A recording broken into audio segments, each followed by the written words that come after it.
I think I've always had an interest in EMS, but not, like I don't know that I ever thought that I would actually do it. People used to be like, oh, what's your dream job if you didn't have to be practical? And I was like, oh, I want to be a paramedic. When I moved to the North Country and my kids started getting old enough, I realized that I might actually be able to do this. So I walked in the front door and was like, can I talk to somebody about volunteering? And I joined pretty quickly after that. My name is Corrine Bohl. I'm an advanced EMT here in New York. I have been in EMS for 10 years. And I also am the third assistant chief currently.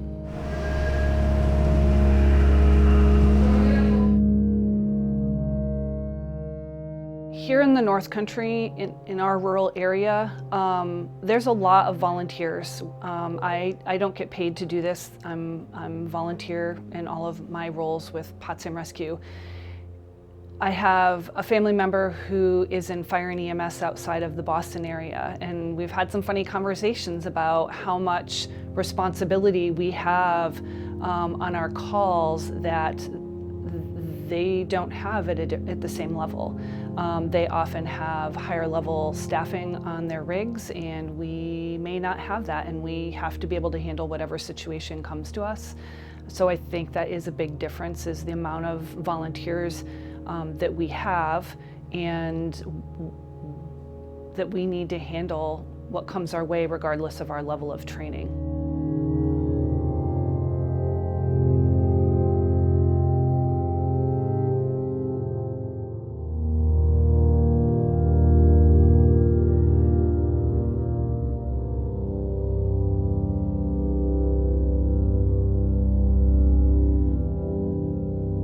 My name is Doug Bohl. I am a New York State paramedic, and I am the second assistant chief with Potsdam Rescue. I started 9 years ago.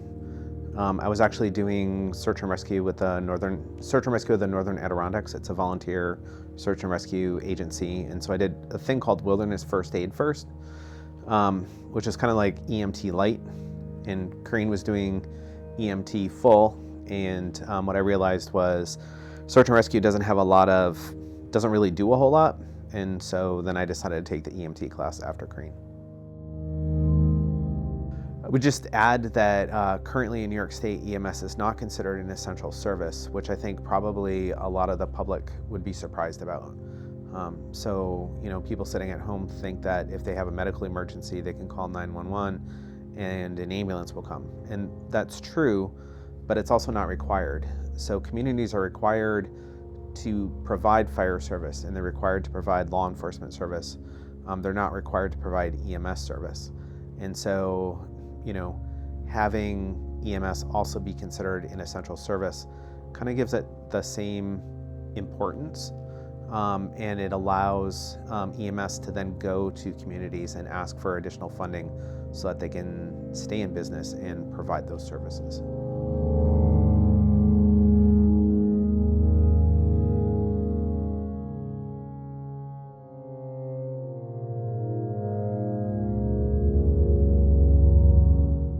For at least the last 2 decades, we've seen a growing decrease in volunteerism across the board throughout the state of New York, and largely throughout the United States.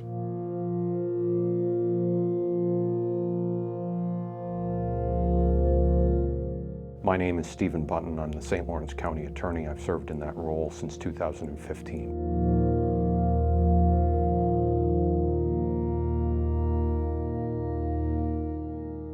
Obviously, emergency services is a significant concern for all communities. Making sure that there is an ambulance service as well as a response service in an area, especially a rural area, is of great concern.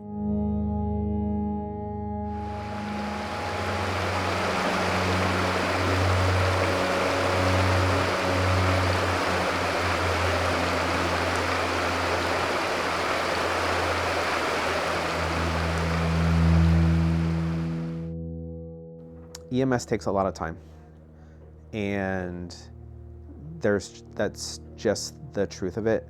A lot of the real dedicated volunteers are really almost working 2 jobs, and so not everybody can do that. Not everybody wants to do that, and so as a volunteer, you have to make choices and you sacrifice things. So I don't have as much time to do stuff on the weekends or in the evenings as I would, and I'm okay with that. But it really takes a lot of time, and the amount of time that it takes has increased. And so that is something that makes it harder to recruit volunteers.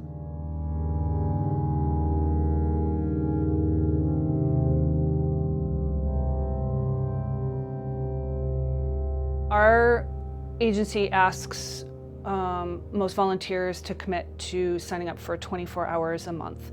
I currently try to run at least once a week an 8-hour shift. Most Tuesdays I'm doing something related to the squad, if it's a chief's meeting, if it's a membership meeting, you know, helping out with interviews for applicants. So, and then we'll sometimes come in because there's a need to run calls, or you know, there's something else that we need to help out with. And I do that on top of my full-time job.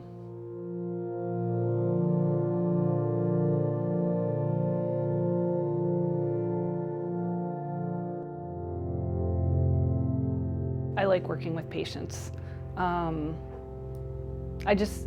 I really like making people feel more comfortable during a crisis, and helping them to have faith that they're being well cared for, or their loved one is being well cared for, and getting them to the, you know, medical treatment that they need long term to get as well as they can be.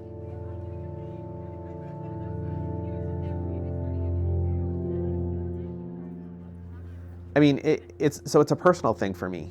You know, I like and I choose to live in a small community, in a community where people know each other and take care of each other. And I'm lucky because I have a good job. And so this is something that I can do because I have the means, but it's also a way for me to give back and to participate in my community. And so that's, you know, that's why I like to do it.